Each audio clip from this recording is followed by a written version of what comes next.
कक्षा 10 के गणित में प्रश्नावली 13.3 की अर्जुन की किताब से प्रश्न संख्या 6 देखेंगे। बहुत ही ज़्यादा महत्वपूर्ण प्रश्न हो जाता है ये। तो प्रश्न में हमें क्या क्या दिया गया है वो हम देखते हैं। कहा गया है कि एक लंबवृत्तीय शंकु में उसके शिखर की ओर से आयतन V1 वाला एक छोटा शंकु उसके आधार के समांतर एक तल से काटा गया, जिससे आयतन V2 वाला एक वाला शंकु का एक छिन्नक प्राप्त हुआ। यदि V1 अनुपात V2 बराबर 1:3 है तो छोटे शंकु तथा बड़े शंकु के 49 यानी कि एल्टीट्यूड की ऊंचाई का अनुपात ज्ञात कीजिए। तो यहाँ पे ऊंचाई का अनुपात मतलब सीधी ऊंचाई की बात कर रहा है, आपको ज़्यादा उसमें संदेह में नहीं पड़ना है। हम देखेंगे कि एक हमने शंकु बना के रखा है, बीच से यहाँ पे काट दिया गया, ऊपर वाला जो छोटा शंकु प्राप्त हुआ और जो नीचे छिन्नक प्राप्त हुआ है वो उनका अनुपात दिया गया है। तो यहाँ पे हमको लिखना चाहिए बातों को। तो मामला कुछ ऐसे बैठेगा कि हम कहेंगे कि माना छोटे शंकु की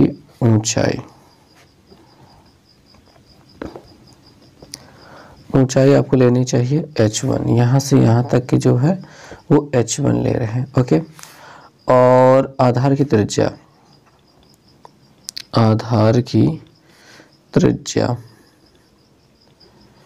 वो लेना चाहते हैं हम r1, यहाँ पे r1 लेना चाहते हैं।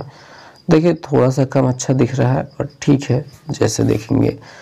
और हम कह सकते हैं बड़े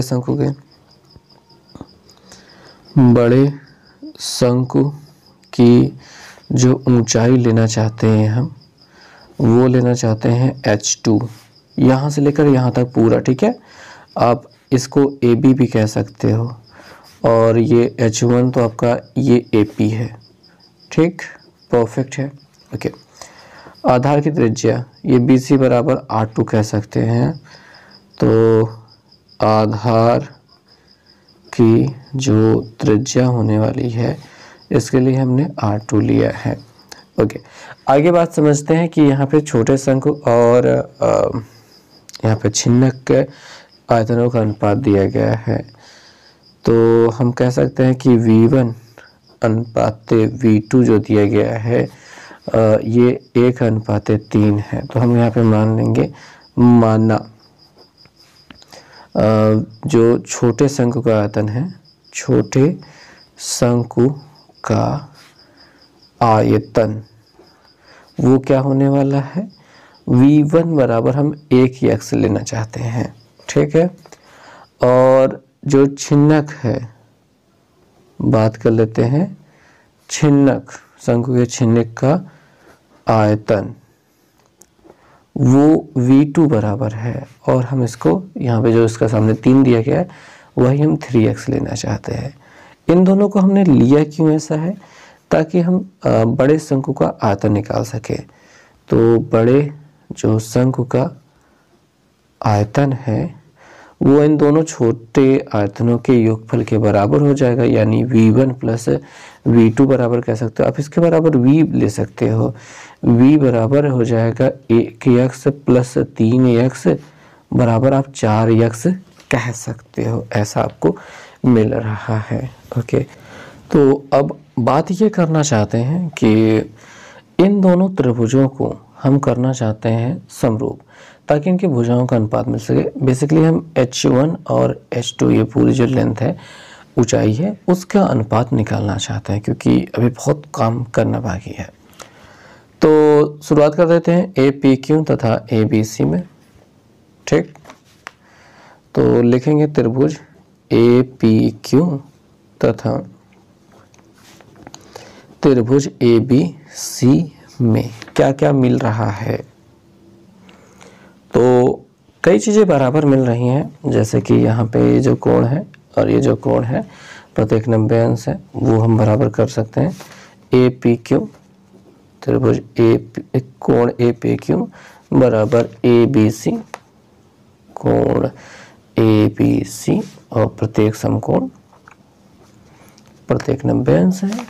इसको हम कह सकते हैं कि ये भाई समांतर खींचा गया था, तो ये कहा जा सकता है कि ये संगत कोण है, या फिर हम कोण ए बराबर कोण ए लिख करके काम खत्म कर लिख सकते हैं। पी ए क्यू कोण पी ए क्यू बराबर कोण बी ए सी, और ये उभयनिष्ठ है, उभयनिष्ठ है। और ए ए समरूपता से बस यही कर लेते हैं, ए ए समरूपता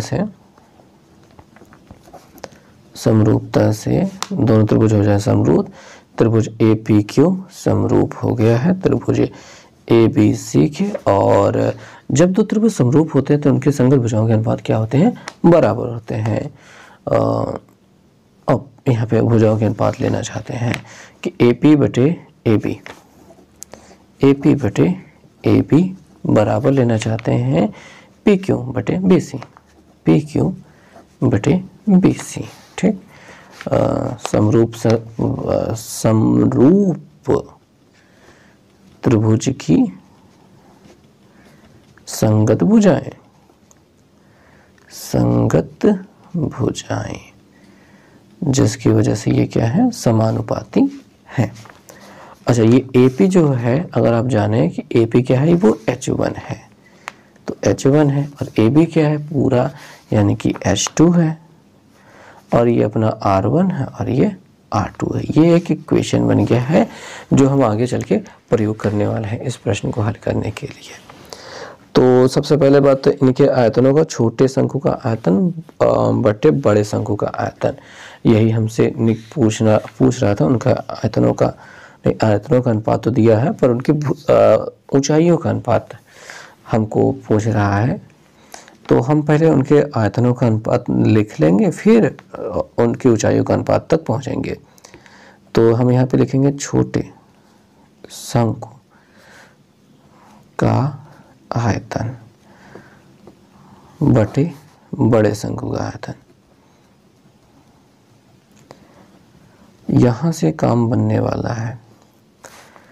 अब ये छोटे शंकु का आयतन हमने x माना था, और बड़े शंकु का आयतन तो हमको x और 3x जोड़ करके 4x प्राप्त हुआ था। x से x काट देते हैं, यहाँ पे मिलेगा 1।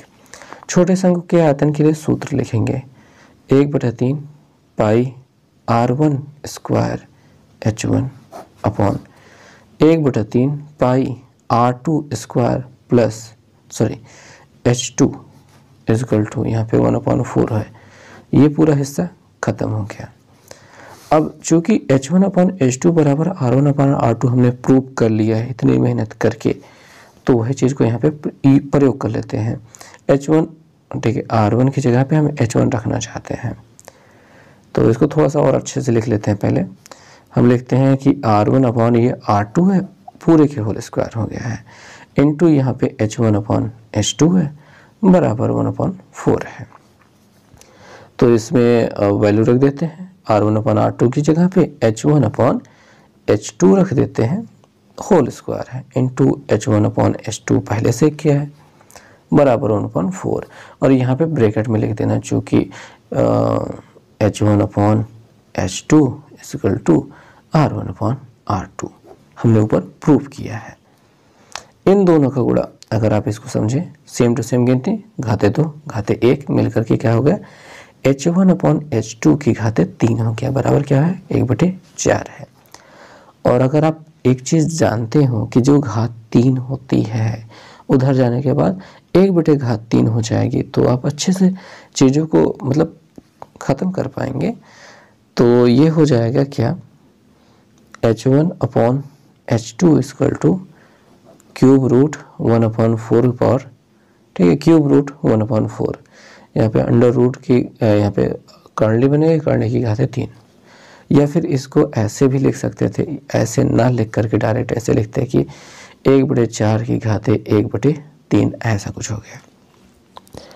और फिर देखिए 1 का घनमूल निकालेंगे तब पर भी 1 रहेगा, लेकिन 4 का जब घनमूल निकालेंगे तो वो निकलेगा नहीं, 4 की घाते 1/3 दिखाई देगा। और इस प्रकार h1/h2 बराबर 1/, हमको मिल जाएगा क्या, 4 की घाते 1/3। इस प्रकार से आपको इसका आंसर मिल जाएगा।